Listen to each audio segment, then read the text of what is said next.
안녕하세요. 저는 30대 후반 여자입니다. 여러분은 헛똑똑이란 말을 들어보신 적이 있나요?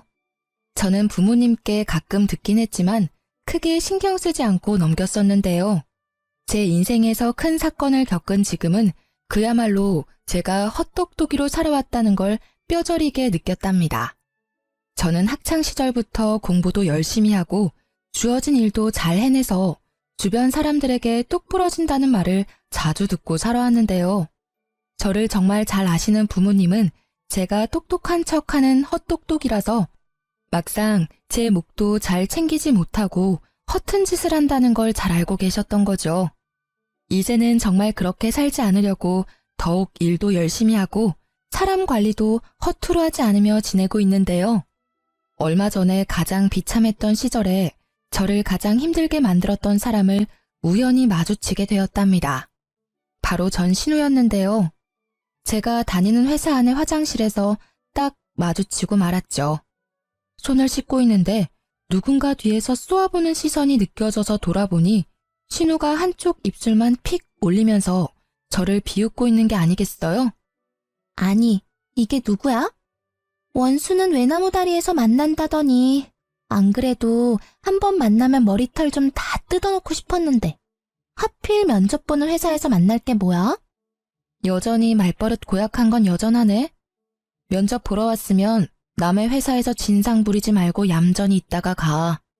그리고 짜증나니까 아는 척 하지 말고. 참나, 누가 누구한테 짜증난대? 그쪽 때문에 내 일진이 지금 재수가 없거든? 보아하니 여기 면접 보러 온 것 같은데 누가 언니처럼 나이 많은 사람 써주겠어요? 그 나이 먹도록 면접이나 보러 다니나 보네. 누가 누구한테 할 소린데. 너야말로 이제 30 중반인데 너 백수라서 경력도 하나 없잖아. 뭘 믿고 면접 볼 생각을 하니? 저는 인상을 팍 쓰며 눈썹을 올리는 신우의 어깨를 팍 치고 화장실을 나가버렸어요. 그리고 당당하게 면접 장소로 걸어 들어갔죠. 제가 들어가자 이미 면접장에 앉아있던 직원들이 일어나서 인사를 건넸답니다. 맞아요. 저는 이 회사의 이사로 재직 중이랍니다. 몇 년 전에 이혼한 뒤에 더욱 스펙을 쌓아서 지금의 회사의 임원으로 이직을 성공할 수 있었는데요. 전에 다니던 회사보다 작지만 앞으로 수요가 많은 분야의 회사라서 만족하며 다니고 있답니다. 오늘 고객 서비스 센터 직원들을 더 뽑으려고 면접을 보는 자리인데 신우이를 여기서 본 거죠. 저는 신우이가 들어오기만을 기다리면서 다른 사람들을 차례로 면접을 봐나갔답니다. 그리고 드디어 신우이가 다소곳한 표정으로 면접장 안으로 들어오더군요. 정상적인 사람 흉내를 내고 있으니 기가 막혀서 혼자 헛웃음까지 나오더라고요. 신우이가 깍듯이 인사를 하고 고개를 들었고 차갑게 신우이를 보고 있는 저와 눈이 딱 마주쳤어요. 신우이가 저를 보고 제 앞에 이사라는 팻말을 보고는 동공이 마구 흔들리면서 얼굴이 새하얘지더라고요. 다른 직원들의 질문에 덜덜 떨면서 제대로 답도 못하는 신우이를 한심하게 바라보며 예전 결혼 생활을 떠올렸답니다. 사회에 나와서 만났으면 상대도 안 했을 신우이 때문에 죽고 싶을 정도로 힘들었을 때가 있었죠. 도대체 어떤 사연일지 궁금하시죠? 제 이야기를 한번 들어봐 주세요. 저는 사내 연애로 오랫동안 만났던 남자와 헤어지고 1년 동안 방황을 했었어요. 저도 그랬고 회사 사람들도 당연히 결혼까지 할 거라고 생각했지만 그 남자는 아니었던 거죠. 그렇게 30대 중반이 되니 마음이 급해져서 소개팅을 많이 하게 되었는데요. 그 중에 한 명이 바로 전 남편이었던 거죠. 남편은 저를 만나자마자 이렇게 말하더라고요. 제가 어머니 때문에 그동안 소개팅을 참 많이 했습니다. 그런데 오늘 같은 느낌은 처음입니다. 이런 걸 첫눈에 반했다고 하는 걸까요? 처음 만나자마자 느끼한 말을 해대서 사실 처음부터 호감이 가진 않았어요. 하지만 남편은 자기의 말을 증명이라도 하듯이 정말 열정적으로 구애를 했답니다. 거의 40에 가까운 남자가 20대 남자처럼 열정적으로 애정을 쏟아주니까 저도 마음이 기울더라고요. 직업도 대기업 팀장이라 연봉도 나쁘지 않았고 홀어머니와 여동생과 같이 산다고 했지만 가족 문제가 그렇게 크게 결혼에 걸림돌이 될 거라는 생각은 안 했던 것 같아요. 연애는 6개월 정도 하고 프로포즈를 받게 되었는데 짧은 시간이지만 자기 어머니에 대한 애틋한 마음을 자주 내비치긴 하더라고요. 우리 어머니가 나랑 여동생을 키우시느라 정말 고생을 많이 하셨어. 특히 내가 취직할 때까지 용돈 주셔가며 도와주셨지. 그래서 난 진짜 어머니한테 잘하고 싶어. 우리 부모님도 나 키우느라 고생 많이 하셨어. 어느 부모님이든 다 애틋하고 그렇지. 결혼 전에 말하고 싶은 게 있는데 물론 나도 최선을 다할 거야. 하지만 우리 효도는 각자 하자. 요즘 다 그런 거 알지? 어차피 분가해서 우리 둘이 사는데 양가 부모님들 뭐 얼마나 보겠어. 우리도 각자 일하느라 바쁘고. 근데 우리 엄마는 며느리랑 딸같이 친하게 지내시는 걸 항상 바라셨으니까 여보가 좀 맞춰줬으면 좋겠어. 너무 정없게 그러지 말고. 그래, 최선을 다한다니까. 그럼 자기도 우리 아버지랑 낚시도 가고 잘 지내줘. 우리 아빠도 사위랑 낚시 다니는 게 꿈이래. 제가 그렇게 말하니 남편은 꿀먹은 벙어리처럼 아무 말도 하지 않더라고요. 그래서 알아들었나 생각했는데 지금 생각하면 계속 이런 문제로 다투면 결혼을 못할까봐 참았던 것이죠. 그렇게 상견례를 하게 되었고 고급 한정식 식당을 제가 직접 예약했답니다. 친정 부모님도 정시에 도착하셔서 남편과 이런저런 얘기를 나누시고 있었고요. 그런데 예비 시모와 신우가 1시간이나 늦게 온 게 아니겠어요? 남편이 안절부절 못하니 친정 아버지는 오히려 괜찮다고 다독여주셨어요. 그때 문이 벌컥 열리며 두 사람이 거만한 태도로 들어오더라고요. 하필 골라도 이런 외진 데를 고를 게 뭐람? 택시도 안 잡히고 차는 또 어찌나 막히는지. 오빠, 우리한테 뭐라고 하지 마. 이런 식당을 잡은 게 문제지. 아, 짜증나. 배고파 죽겠네. 두 사람은 미안하단 말을 한마디도 하지 않고 오히려 당당하더라고요. 친정 부모님의 표정이 점점 굳어지는 걸 보자 제가 더 민망해졌답니다. 결혼식 날짜는 6월 20일로 받았는데 어떠신가요? 이날이 가장 좋다고 하는데요. 아, 안 돼요. 나 유럽여행 갔다가 오는 날이 24일이니까 그 이후로 해요. 여행이요? 이미 예약을 다 한 거예요? 항공권도 다 샀어요? 아니, 아직 산 건 아닌데 이미 친구들하고 날짜 다 맞춰서 안 돼요. 아, 더 늦게 해요. 결혼식이 뭐 대수라고. 네? 오빠 결혼식이 여행보다 더 중요하죠. 제가 알아보니까 식장도 21일이 제일 저렴하고 조건도 좋아요. 좀 양보해 주시면 안 될까요? 예, 21일 말고 그 다음 주 주말로 하면 되지. 일주일 차이가 뭐 그리 대수라고 그래? 벌써부터 신우이를 이기려고 하니? 우리 아들같이 잘난 남자랑 결혼하면 받아들일 건 받아들여야지. 사부인, 안 그래요? 갑자기 친정아버지가 물컵을 쾅 하고 세게 놓으셨어요. 어머니가 얼른 아버지 손을 잡아 말리고 분위기는 순식간에 얼음처럼 차가워졌답니다. 화가 난 아버지를 보고 시모가 그제야 말을 아끼더라고요. 결국 결혼식 날짜는 다시 잡아보기로 하고 그 비싼 밥도 먹는 둥 마는 둥 한 채로 상견례가 마무리되었죠. 집으로 돌아오는 내내 친정 부모님은 아무 말씀도 없으시더라고요. 시모와 신우의 얼굴을 떠올리니 저도 마음이 심란해져서 결혼하는 게 잘하는 일인지 헷갈렸죠. 집에 돌아와서 아버지가 딱 한마디 하시고 방으로 들어가시더라고요. 이 결혼 다시 생각해봐라. 아버지의 차가운 목소리에 정신이 번뜩 드는 것 같았어요. 그래서 며칠간 고심 끝에 남편에게 결혼을 다시 생각해보자고 말했답니다. 그랬더니 매일 저녁마다 집으로 찾아와 친정 부모님 앞에서 죄송하다고 비는 게 아니겠어요. 제 앞에서도 눈물을 흘리면서 애원을 하고 일주일 정도를 매일 와서 아버지를 설득하더라고요. 결국 아버지도 결혼을 허락해 주셨고 남편이 결혼식이며 신혼여행까지 책임을 지고 진행시키더라고요. 제가 신경 쓰지 않도록 세세한 부분까지 신경 써가며 결혼식을 준비하는 걸 보니 이 남자를 믿고 살아가 봐도 좋겠다는 생각이 들었죠. 그렇게 여름에 신부가 되어 결혼식을 치르는 날이 다가왔답니다. 신부 대기실에서 친구들과 사진 찍으며 얘기를 나누고 있는데 문이 벌컥 열리더라고요. 문소리만 듣고도 본능적으로 신우이라는 걸 알겠더라고요. 신우를 본 친구들이 경악을 하며 저를 바라봤어요. 그래서 저도 신우를 쳐다봤는데 세상에 하얀 원피스를 입고 왔더라고요. 거기다 빨간 구두를 신고 화장도 세상 촌스럽게 하고 와서 누가 보면 결혼식 파토 내려고 온 여자인 줄 알겠더라고요.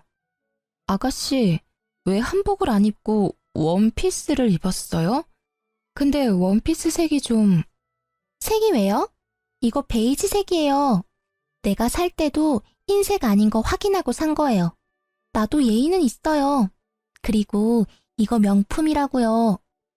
소리를 삑 지르고 제 옆에 앉아서 사진을 찍기 시작하는데 진짜 미쳐버리겠더라고요.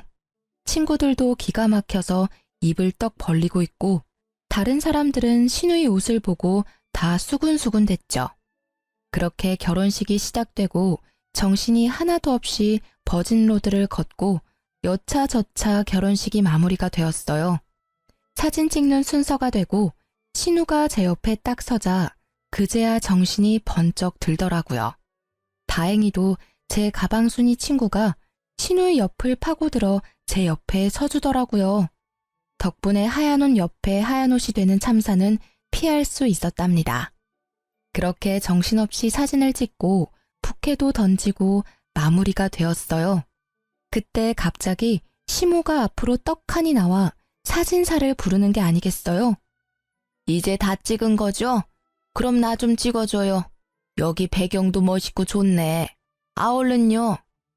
사진사가 영문을 몰라 쳐다보니 시모가 얼른 의자를 하나 가져와서 가운데에 딱 놓고 앉더라고요. 자자, 얼른 찍어줘 봐요. 오늘처럼 이렇게 화장하고 한복 곱게 입었을 때 독사진 좀 찍어두려고 그래요. 저는 너무 황당하고 하객들 보기에도 부끄러워서 남편을 푹 찔렀어요. 지금 어머니 뭐 하시는 거야? 왜 갑자기 사진을 찍으신다는 거야? 좀 말려봐. 아니, 오늘 예쁘게 하고 오셨다고 나중에 쓰실 영정사진 좀 찍으신대. 뭐? 지금 뭘 찍는다고? 제정신이야? 자기도 알고 있었어?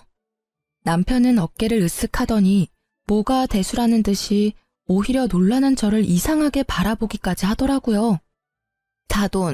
사돈도 오늘 한복 곱게 입으신 김에 한 장 찍어둬요. 이게 다 돈 버는 거니까. 결국 친정 부모님은 얼굴이 굳으셔서 자리를 피해버리셨어요. 그 와중에 시모 머리까지 매만져주며 사진 각도까지 체크하는 신우 모습에 남아있던 하객들이 웃기까지 했답니다. 저는 너무 부끄러워서 쥐구멍이라도 들어가고 싶을 정도였죠. 결국 시모는 영정사진을 찍었고 저는 결혼사진 앨범 선택할 때 시모 사진도 비싼 돈을 주고 사야만 했답니다. 그 장면이 너무 충격적이라 지금도 결혼식은 하나도 기억이 안 나고 떡하니 의자 놓고 앉던 시모 모습이 제일 먼저 떠오를 정도니까요. 신혼집은 시댁과 차로 10분 거리에 있었어요. 남편이 시댁이 있는 동네가 좋다면서 직접 전세 자금까지 다 내면서까지 마련한 아파트였기 때문에 어쩔 수 없이 가까이서 살게 된 거죠. 신혼여행 다녀오고 그 다음 주 주말부터 시모가 남편에게 전화를 해서 집에 오라고 난리를 부리더라고요. 엄마가 나랑 떨어져 살게 되니까 적응이 안 돼서 너무 울적하시대. 토요일마다 집에 와서 같이 밥 먹자는데 가면 안 될까? 매주 토요일마다 가자고? 그건 좀 너무하지 않아? 나도 쉴 시간은 있어야지. 그럼 일요일은 우리 집에 매주 갈 수 있어? 아니잖아. 지금은 초반이니까 좀 맞춰드리고 점점 안 가면 되지. 아, 너무 깐깐하게 굴지 말고.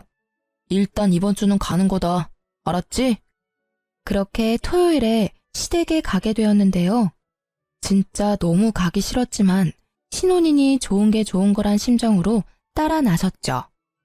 저녁 5시쯤 도착해서 나가서 외식을 하던지 배달을 시켜 먹으려고 생각을 하고 있었는데요. 시댁에 딱 들어가니 시모가 제 인사도 받지 않고 고갯짓으로 주방을 가리키는 게 아니겠어요? 황당했지만 주방으로 들어가 봤는데 싱크대 가득 장바온 채소며 고기들이 쌓여 있더라고요. 어느새 제 옆으로 다가온 시모가 말했어요. 어디 이제 시집을 왔으니 솜씨 좀 보자. 오늘은 간단하게 갈비찜이랑 잡채 좀 해봐라. 내가 너 힘들까봐 장까지 미리 다 봐뒀다. 이런 시어머니가 어딨니? 전 요리 잘 안 해봐서 갈비찜 같은 건 못해요. 나가서 외식하면 안 될까요? 너는 나이가 몇인데 음식도 못하는 게 말이 되니? 앞으로 명절이며 제사며 어떻게 하려고 그래? 너는 이 집안의 큰 며느리야. 얘가 아주 정신을 빼놓고 살았네. 니네 엄마는 여지껏 뭘 가르친 거야? 그리고 못하는 게 어딨어? 지금부터 배워. 요즘 인터넷 보면 만드는 법 다 나와 있잖아. 보면서 해봐. 시모는 저만 남겨두고 거실로 가버렸죠. 황당해서 남편을 좀 부르려고 했는데 셋이 예능 프로를 보며 아주 배꼽을 잡고 웃고 있더라고요.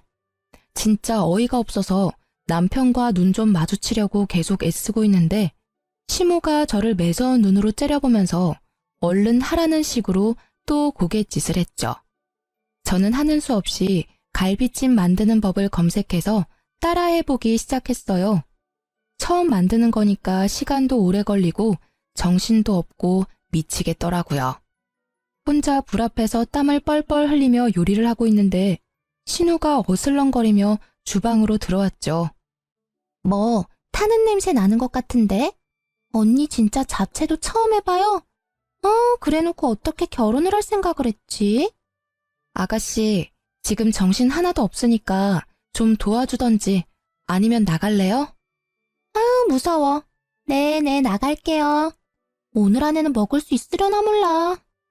그러면서 제가 썰어놓은 당근을 하나씩 빼서 먹는 게 아니겠어요. 제가 도끼 눈을 하고 쳐다보니까 신우가 훗 하고 비웃고는 들었던 당근을 탁 던져버리고 나가더라고요. 저는 다 때려치고 집으로 뛰쳐가고 싶었지만 참을 인자를 새기며 계속 요리를 할 수밖에 없었죠. 거의 2시간 동안 만들어서 간신히 밥상을 차렸는데 얄미운 신우가 또 한마디 하면서 식탁에 앉더라고요. 배고파 죽겠네. 갈비찜 30분이면 할 걸 무슨 2시간이 걸려? 너무 짜다. 오빠, 잡채 좀 먹어봐. 와, 이렇게 맛없는 거 처음 먹어봐. 우리 아들 도대체 장가 가서 뭐 먹고 회사 가는 거야? 너 남편 저녁밥은 챙겨주니? 그 쉬운 갈비찜도 이따위로 만들고 한심하다 한심해. 너 안 되겠어. 매주 주말마다 와서 요리 배워. 알았어? 저희는 저녁까지 회사에서 다 먹고 와요.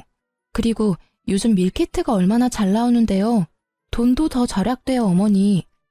말 대답 좀 하지 마라. 너 제사상도 밀키트로 차릴 거야?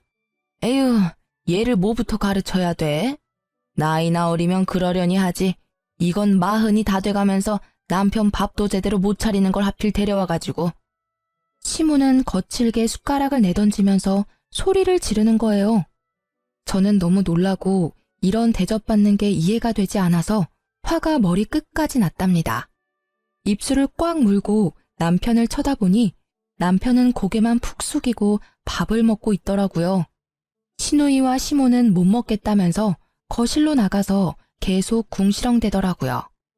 저는 이대로 가단 폭발할 것 같아서 조용히 일어나 가방을 들고 현관문으로 향했어요. 제가 나가는 걸 본 시모가 악을 쓰듯이 소리를 지르더라고요. 야, 너 어디서 배워먹은 버르장머리야? 당장 안 들어와? 누구 보고 설거지하라고 부엌을 개판으로 만들고 나가는 거야? 야! 저는 그대로 집으로 돌아왔고 남편은 뒤따라오더니 시모한테 전화해서 사과하라고 계속 강요하더라고요. 그런 남편도 꼴 보기 싫어서 아무 말도 안 하고 일주일 동안 냉전이 이어졌답니다. 시모와 신우는 하루에 수십 개씩 메시지를 보내는데 스토커도 이렇게는 안 할 것 같네요. 소름까지 끼쳐서 아예 며칠은 핸드폰을 끄고 살 정도였답니다. 특히 어이가 없는 건 제가 그렇게 가버렸는데도 신우가 매주 금요일마다 먹고 싶은 메뉴를 보내는 거였어요. 도대체 무슨 생각으로 사는 건지. 진심으로 신우이가 덜 떨어져 보이기까지 했어요. 그러거나 말거나 읽지도 않고 철저히 무시해버렸죠. 퇴근하고 와서 저녁 먹고 쉬고 있는데 갑자기 초인종이 막 울리는 게 아니겠어요. 깜짝 놀라서 옆에 있던 남편을 쳐다보니 남편도 영문을 모르겠다는 표정으로 확인을 해보더라고요. 아니나 다를까 신우가 저승사자처럼 서 있더라고요. 언니, 왜 연락을 안 받아요? 혹시 나 차단한 거예요? 진짜 기가 막히네. 무슨 일인데 야밤에 집까지 찾아와요? 급한 일이 있으면 오빠한테라도 연락하면 되잖아요. 엄청 급한 일이니까 내가 쫓아온 거죠. 나 내일 갑자기 면접이 잡혀서 내일 입고 갈 옷 좀 빌려줘요. 언니는 회사 다니니까 정장 많잖아요. 신우는 통보하듯 말하고는 거침없이 안방문을 열고 들어가더라고요. 너무 황당해서 얼른 뒤따라갔는데 벌써 옷장을 열고는 제 옷들을 뒤적이고 있었어요. 아니 이게 지금 뭐 하는 거예요? 왜 남의 옷을 막 뒤져요? 그리고 아가씨랑 나랑 사이즈가 다른데 어떻게 입으려고요? 얼마나 차이 난다고 그래요? 가지고 있는 옷 중에 좀 사이즈 넉넉한 거 없어요? 아니, 내가 당장 옷을 사달라는 것도 아니고 한 번 빌려 입는다는데 뭘 이렇게 야박하게 굴어요? 그래, 내일 면접 본다는데 당신이 좀 좋은 마음으로 옷 좀 챙겨줘. 이 옷 괜찮네. 나 이거랑 이 블라우스 가져가도 되죠? 어? 이 가방 내가 갖고 싶었던 건데. 나 내일 한 번만 들고 갔다 오면 안 돼요?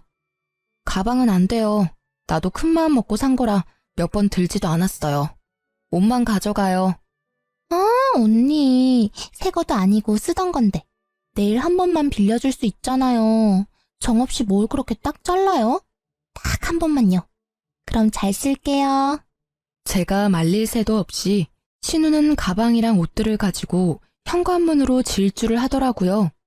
현관문까지 휑하게 열어놓고 가버린 걸 보니 기가 막혀도 진짜 한참 막히더라고요. 남편도 제가 한마디 할 줄 알고 슬그머니 화장실로 들어가서 나오지도 않고 저는 혼자 냉수를 벌컥벌컥 들이켜고 화를 식혀야만 했답니다. 하루만 입고 돌려준다더니 옷과 가방을 가져간 지 벌써 한 달이 흐르고 있었어요. 저는 남편을 앞세워서 시댁으로 찾아가 봤죠.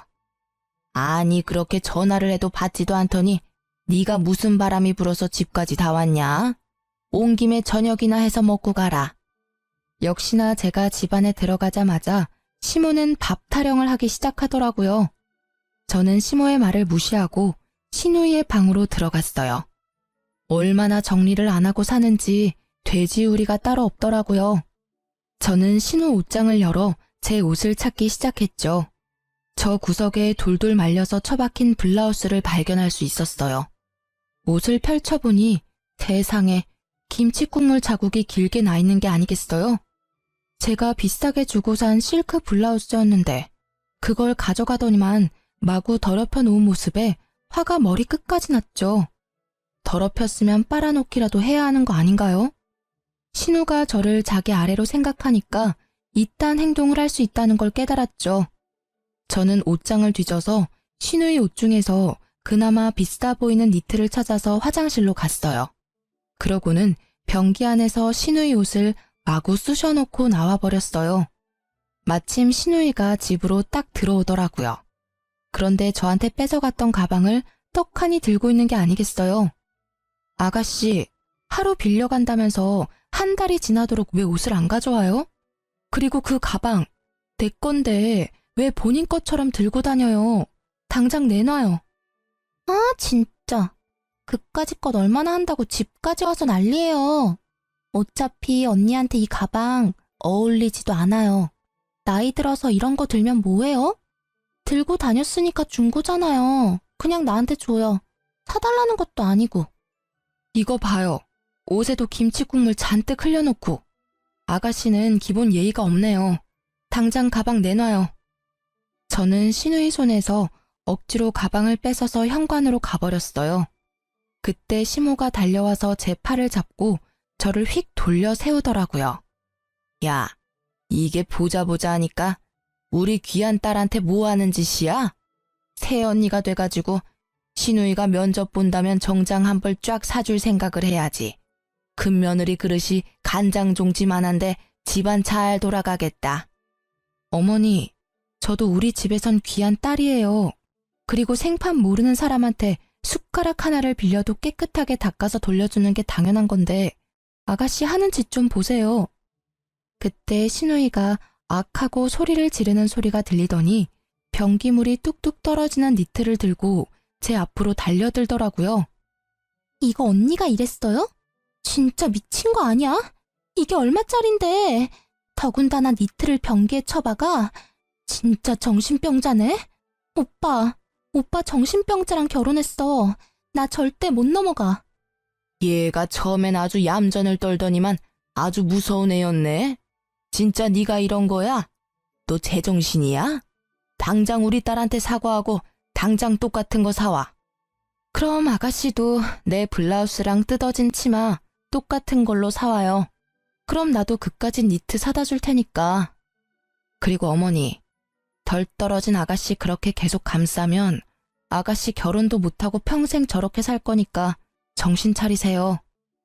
저는 할 말을 잃고 어버버하는 시무를 뒤로 하고 남편을 쳐다보지도 않고 집으로 돌아와 버렸답니다. 남편도 바로 저를 따라와서 엄청나게 화를 내더라고요. 시무와 시누이가 핸드폰에 불이 나도록 번갈아가며 전화하는 건 말할 것도 없고요. 한 번도 제 편을 들지 않는 남편한테도 더 이상 실망할 것도 없고 말 섞기도 지쳐서 완전히 무시하고 말도 하지 않고 지냈답니다. 한 달 넘게 남편과 말도 하지 않으니까 남편도 기가 죽었는지 제 눈치를 살살 보며 지내더라고요. 저는 그 사이에 남편에게 모든 정이 다 떨어져 버려서 남편이 쩝쩝대며 밥 먹는 모습도 꼴 보기가 싫을 정도였어요. 그래서 될 수 있으면 야근까지 하고 집에 늦게 들어왔답니다. 주말에도 근무를 지원해 남편과 함께 있는 시간을 최대한 만들지 않으려고 했어요. 그렇게 몇 달이 지나고 잠잠하던 시모가 슬금슬금 연락이 오기 시작하더라고요. 신우도 이번 주 메뉴를 적어서 보내기 시작하는데 진짜 정신이 이상한 게 아닌가 하는 생각까지 들었어요. 일반적인 사람이라면 이럴 수가 없잖아요. 하루는 제가 정신없이 일을 하다가 전화가 와서 확인도 안 하고 받았는데 앞불싸 신우이더라고요. 이제야 전화를 받네요. 엄마가 이번 주 토요일에 와서 닭볶음탕 만들어서 같이 먹재요. 그럼 지금까지 했던 행동들 용서해주고 다시 잘 지내본다니까 장 봐서 일찍 와요. 내가 용서받지 못할 행동한 게 있나요? 아가씨가 나한테 잘못을 빌어야 될 것 같은데. 아가씨 면접 붙었어요? 떨어졌죠? 그럼 지금 하는 일 없는 백수잖아요. 아가씨가 어머니한테 닭볶음탕 좀 만들어서 효도 좀 해봐요. 됐죠? 말 다 했어요? 나도 알바 하거든요. 나한테 이렇게 대한 거 엄마한테 다 말할 거니까 알아서 해요. 내가 엄마 대신 좋게 말해보려고 했는데 안 되겠네 진짜. 저는 픽 비웃어주고는 전화를 끊어버렸어요. 그날 밤 늦게 집에 들어갔는데 남편이 저를 기다리고 있었는지 소파에 다소곳이 앉아있더라고요. 그러더니 바로 어디론가 전화를 걸더니 대뜸 저한테 핸드폰을 넘겨주는 게 아니겠어요? 인상을 쓰며 전화를 받았더니 시모가 악을 쓰기 시작했죠. 야, 네가 뭔데 시어미를 무시해? 네 부모가 그렇게 가르치든? 너 내가 내일 네 회사 쳐들어가서 다 깨부수고 망신 주기 전에 토요일에 장 봐서 집으로 튀어와. 알아들었어? 저는 시모와 전화를 끊고 남편을 쏘아보았어요. 당신 솔직히 몇 달째 시댁에도 안 가고 안부 전화도 안 하고 너무한 거 아니야? 나한테 쌀쌀맞게 구는 건 내가 참을 수 있는데 우리 엄마한테는 그러지 마. 나 키우느라 얼마나 고생을 하셨는데. 며느리랑 좀 잘 지내고 싶으시다는데 도대체 왜 그래? 그럼 당신은 왜 우리 집에 전화도 안 하고 가지도 않는 건데? 신우가 나한테 미안하다고 상식적으로 한마디만 했어도 내가 이렇게 정 떨어지진 않았어. 아니, 사위랑 며느리가 같아. 사위는 손님이라잖아. 손님이 전화하냐? 그리고 그거 옷 몇 푼이나 한다고 그 난리인지 난 지금도 이해가 안 된다. 가족끼리 싸우기도 하고 화해하고 그렇게 사는 거 아니야? 당신 너무 이기적인 거 알아? 토요일에 무조건 가는 거야. 역시 남편과는 대화가 전혀 통하지 않았어요. 그놈의 닭볶음탕이 이렇게 저를 힘들게 할지는 상상도 못했는데 말이죠. 저는 작년 이맘때쯤에 저를 떠올려 봤어요. 시댁과 남편과 엮이지 않았을 땐 자유롭고 홀가분한 삶을 살았었는데 지금은 너무나 숨이 턱턱 막혀왔어요. 결혼하지 말라는 친구들의 말이 그냥 행복에 겨운 투정인 줄 알았는데 진심이었을 것 같다는 생각이 들었죠. 왜 결혼을 했는지 너무나 후회되고 할 수만 있다면 작년으로 시간을 되돌리고 싶었답니다. 결국 토요일에 장을 봐서 남편과 시댁으로 갔죠. 집 안으로 들어가 보니 시모와 신우는 저를 아는 척도 안 하고 텔레비전을 보고 낄낄대고 있더라고요. 저도 말 섞기 싫어서 바로 주방으로 들어가서 재료를 손질하기 시작했어요. 닭을 데치고 있는데 시모가 어느새 쓱 들어와서 제가 하는 걸 보고 있더라고요. 닭볶음탕 해보긴 했니? 닭 냄새 안 나게 잘해라. 네 남편이 얼마나 냄새에 민감한 줄 아니? 전 시모 말에 대꾸도 안 하고 요리를 해나갔어요. 시모가 머쓱해졌는지 알아서 주방을 나가더라고요. 그렇게 닭볶음탕이 완성되었고 저는 식탁에 한 상 차려놓았죠. 와, 냄새 좋은데? 맛있어 보이네. 처음인데도 그럴듯한데? 먹어봐야 아는 거지. 아니 하면 이렇게 잘하면서 왜 그렇게 튕겨? 세 사람 다 숟가락을 들고 먹기 시작했죠. 저는 가만히 앉아서 바라보기만 했답니다. 이게 뭐야? 토할 것 같아. 왜? 얘, 이게 뭐니? 아우 짜! 소금을 들이부었어? 어머, 그렇게 짜요? 제가 처음 해봐서 맛을 잘 모르겠더라고요. 먹어봐도 계속 싱거워서 소금을 좀 더 넣었는데. 먹어보니 좀 짜긴 하네요. 어떡하죠? 시모가 열이 받았는지 숟가락을 집어 던지더라고요.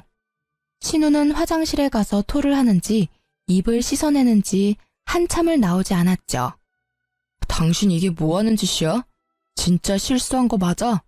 이렇게 소금 범벅을 해놓고 어떻게 남편 먹으라고 내놓을 수가 있어? 너 딱 봐도 일부러 그랬지?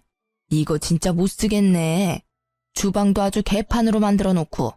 너 당장 싹 정리하고 집 청소까지 다 해놓고 있어. 너는 밥 먹을 자격도 없어. 우리는 나가서 밥 먹고 올 테니까 그때까지 기다리고 있어.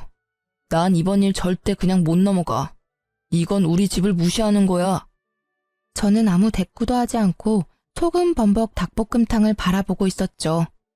세 사람은 기가 막히다고 한참을 열을 내더니 밖으로 나가더라고요. 저는 주방을 더 엉망으로 만들어 놓고 닭볶음탕이 담긴 냄비를 가지고 친정으로 향했어요. 사실 덜어놓은 한 접시에만 소금을 쏟아부었고 나머지는 정상적인 닭볶음탕이었거든요. 제가 갑자기 찾아오자 친정 부모님은 놀라신 눈치였지만 제가 만든 닭볶음탕을 드시면서 맛있다고 행복하게 드시더라고요. 저도 그런 부모님의 모습을 보며 그동안 부모님을 위해 요리 한번 제대로 해본 적이 없다는 걸 깨닫고 제 자신을 돌아보게 되었죠. 부모님과 식사를 마치고 수다를 떨면서 오랜만에 평화로운 시간을 보내고 있는데 아니나 다를까 핸드폰에서 불이 나도록 연락이 오기 시작했어요. 30분 정도 지났을까? 친정집 현관문을 누가 미친 듯이 두드리기 시작했답니다. 놀라신 부모님이 현관문을 열자 남편이 씩씩대며 서 있더라고요. 아니 자네 이게 무슨 일인가? 왜 이렇게 문을 부수듯이 두드려? 제처 여기 있죠? 아무리 전화를 해도 받아야 말이죠. 야, 당장 나와. 야라니? 자네 왜 이렇게 흥분을 했나? 도대체 무슨 일인가? 저게 우리 집 주방을 개판으로 만들고 일부러 소금을 들이부어서 제 동생은 죽을 뻔했다고요. 아니 시댁을 얼마나 무시하면 그딴 짓을 합니까?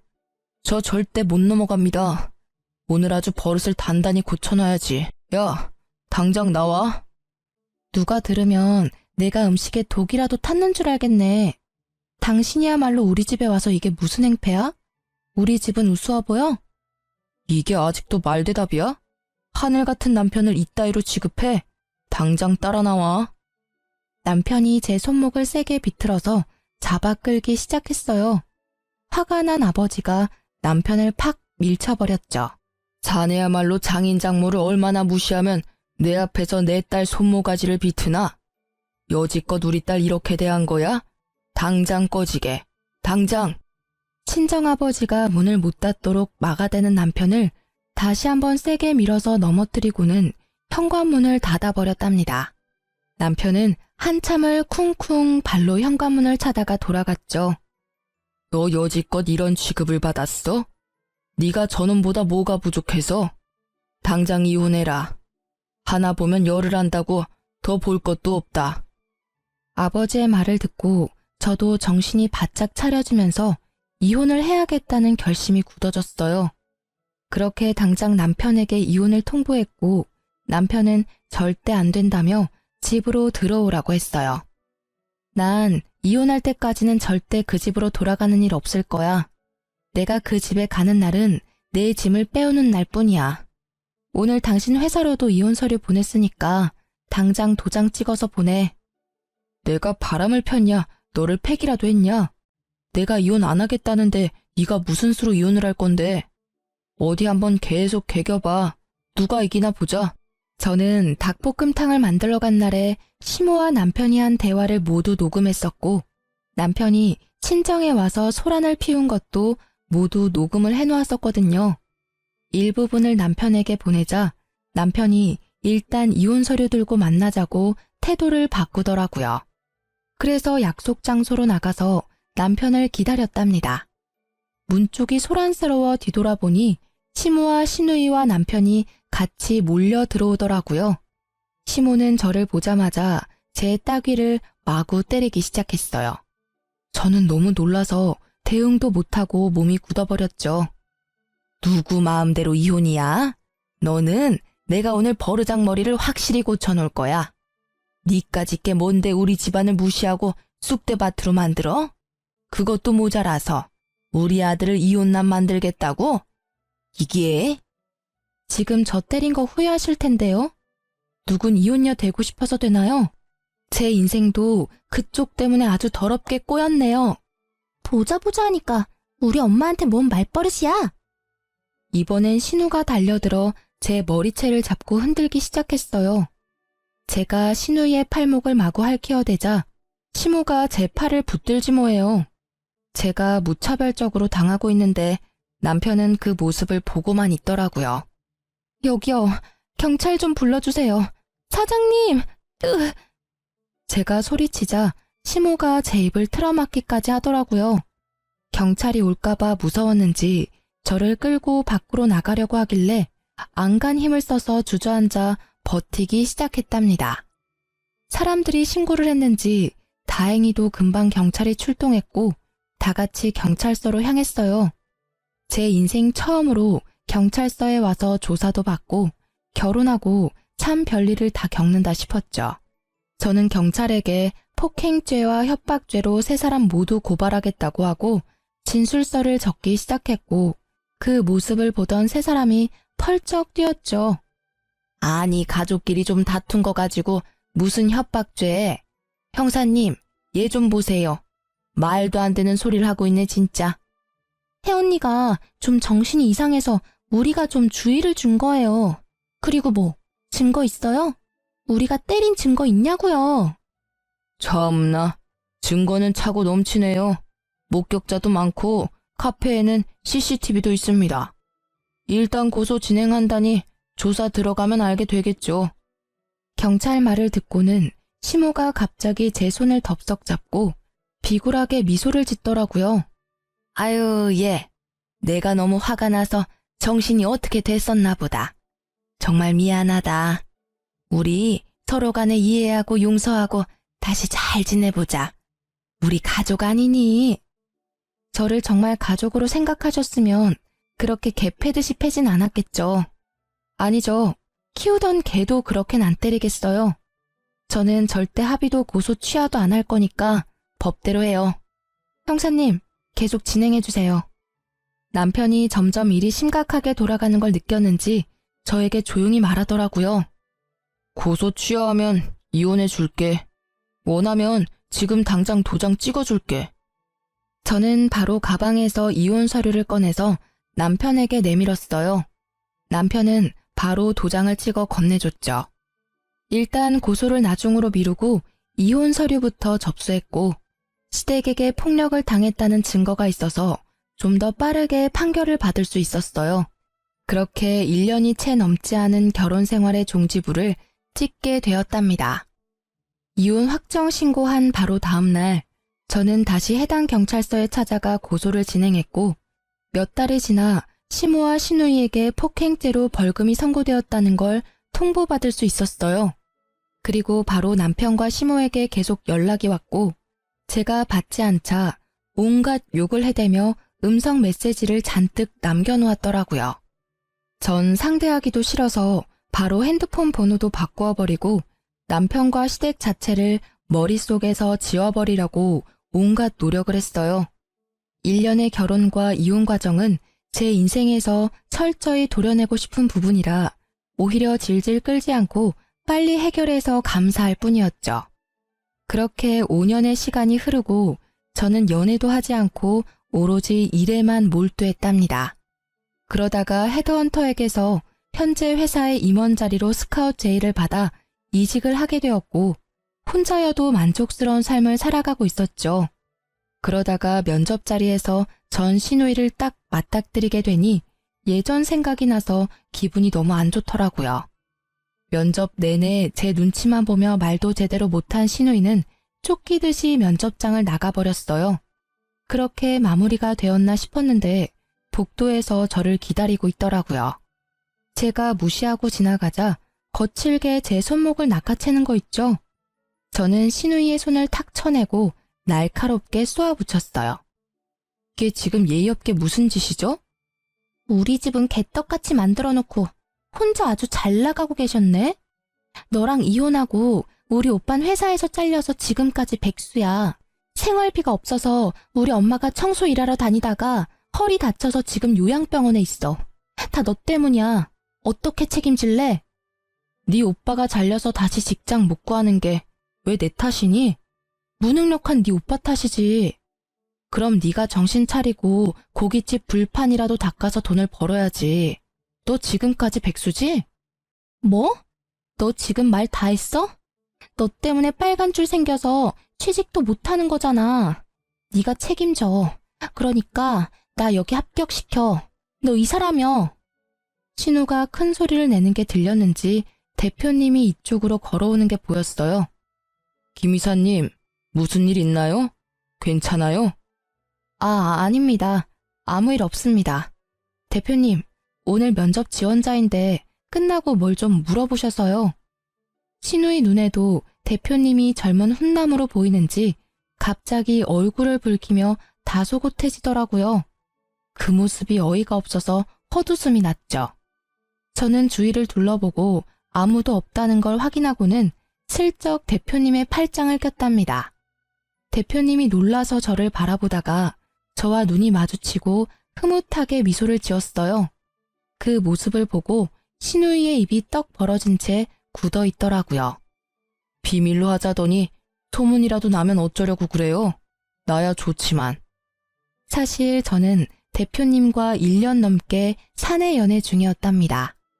저보다 4살이 많은데 일만 하느라 여지껏 연애도 많이 해보지 않았던 대표님과 매일 야근하며 붙어있다 보니 이성적인 감정이 싹 트더라고요.